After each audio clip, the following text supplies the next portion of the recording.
नमस्कार, मी पुष्पावती चंद्रकांत मोरे, अंगणवाडी सेविका वेळोदे भगिनीनो तुमच्या आवडत्या चॅनलवर म्हणजेच ॲक्टिव्ह अंगणवाडी चॅनलवर तुमचं खूप खूप स्वागत करते।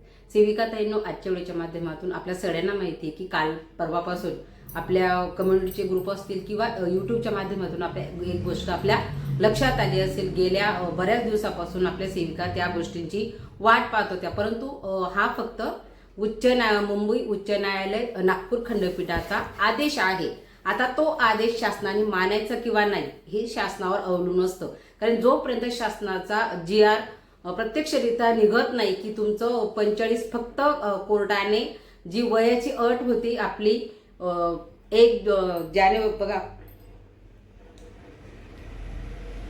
4 जून 2021 रोजी जो आदेश निघालेला होता की ज्या भरतीच्या संदर्भामध्ये तर शासनाने 55 वरून 45 वर्ष वय अशी अट त्याच्यामध्ये ठेवण्यात आलेली होती। फक्त ती अट मुंबई उच्च न्यायालय नागपूर खंडपीठाने रद्द केलेली आहे, परंतु न्यायालयाचा आदेश शासनाने ऐकावा किंवा नाही, त्याच्यानुसार आदेश काढावा की नाही, तर हे सगळं शासनावर अवलंबून असतं। त्याच्यामुळे मी फक्त आजच्या व्हिडिओच्या माध्यमातून एवढंच सांगते की आता ज्या अंगणवाडी सेविका आहेत की खूप उच्च शिक्षित आहेत, परंतु त्यांचं वय 45च्या क्रॉस झालेलं आहे, तर अशा सर्व अंगणवाडी सेविकांना सुपरवायझर पद माहिती आहे की 45 वर्ष वय जी अट आहे ती फक्त कोर्टाने रद्द केलेली आहे, तर त्याच्यापुढे ते शासनाच्या आदेशावर आता आपलं अवलंबून आहे।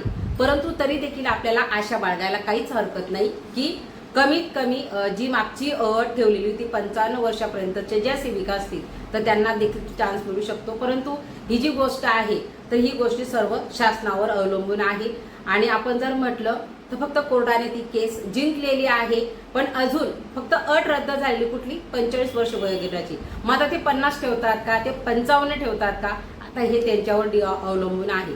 तर हा झाला आपल्या ज्या अंगणवाडी सेविका उच्च शिक्षित आहेत, ज्यांच्याकडे 10 वर्षाचा अनुभव आहे, अशा सर्व सेविका म्हणजे त्याच्यातनं मुख्य सेविका पदोन्नतीसाठी ज्या परीक्षा पास होतील तर त्यांचं त्याच्यामध्ये काम होणार, पण खूप कमी लोकांसाठीचा हा आनंदाची गोष्ट आहे। म्हणजे आनंदाची म्हणण्यापेक्षा ती जी परीक्षा होते मी स्वतः देऊन आलेली अशा पद्धतीची परीक्षा होती की तिथं डिपार्टमेंट ज्या डिपार्टमेंटमध्ये काम करायचं आहे त्याला सोडून दुसरेच प्रश्न तिथं असतात, जे आपण विचार पण केलेले नसतात अशा पद्धतीचे प्रश्न येतात।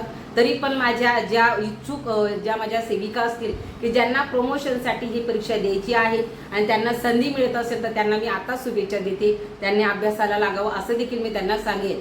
आता राहिले आपले खूप असे प्रश्न की जर आपण अंगणवाडी सेविकांनी मदतीस असताना जर आपल्याला वेतन श्रेणी जर लागू करण्यात आली तर आपले सुपरवायझर भरतीसाठी किंवा प्रमोशनसाठी आपण धडपड करणार नाही, कारण की जर जिल्हा परिषदला आपल्याला जोडण्यात आला, आता एक मध्यंतरी बातमी आली, बरेच जण सांगतात देखील आहे, पुण्याची एक नोटीस पण निघाली पुणे केंद्र शिक्षण महामंडळाची की जिल्हा परिषदेच्या आवारातील ज्या अंगणवाड्या नसतील तर त्या अंगणवाड्यांना जिल्हा परिषदची एक खोली रिकामी करून तिथं ती अंगणवाडी भरवण्यात यावी, म्हणजे जिल्हा परिषदेच्या जवळपास ती राहावी।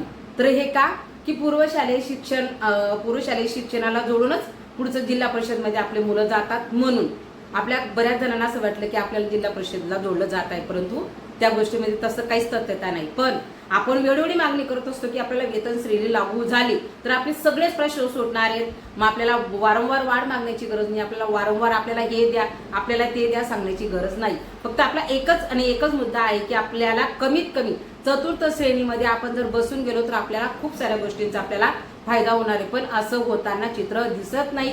याच्यासाठी आपल्याला खूप मोठा लढा द्यायचा आहे, खूप मोठ्या दिव्यातनं जायचं आहे।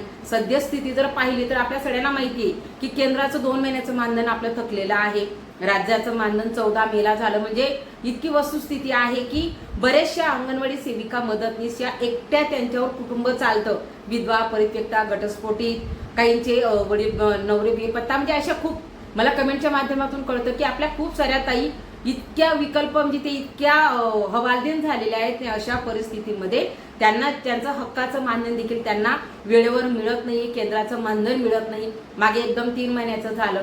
मग आता काय प्रॉब्लेम आहे, का केंद्राचं मानधन थांबलेलं आहे, खूप साऱ्या जणांना प्रश्न पडलेले आहेत, पण माझ्याकडे देखील त्या प्रश्नाची उत्तर नाही। फक्त एवढंच सांगण्यात येतं, एवढंच कळतं की 2-3 दिवसात होणारे 8 दिवसात होणारे, तर या सगळ्या गोष्टी आहेत। त्याच्यामुळे ताईंनो जरी आपल्यासाठी ही बातमी आनंदाची असेल, कारण की ही बोटावर मोजण्या एवढ्या ताईंसाठी ही गोष्ट आनंदाची आहे. मी पण तुमच्यासाठी उच्च शिक्षित आहे, पण मी सुद्धा आशा सोडलेली आहे की आपण सुपरवायझर होण्यापेक्षा जर आपल्या सगळ्या ताईंना वेतन श्रेणी लागू झाली तर आपल्याला त्या गोष्टीसाठी धडपड करावं लागणार नाही असं मला वाटतं. पण जे मला माहिती पडलं तेच मी तुम्हाला सांगण्याचा प्रयत्न केला की मुंबई उच्च न्यायालयाच्या नागपूर खंडपीठाने 45 वर्षाची जी अट आहे ती फक्त रद्द केलेली आहे. त्याच्या पुढचं अजून आपल्याला GR येईल, काय गोष्टी येतील, जशा येतील तशा मी तुम्हाला चॅनलच्या माध्यमातून सांगेन. आजच्या वेळेपुरतं एवढंच. धन्यवाद.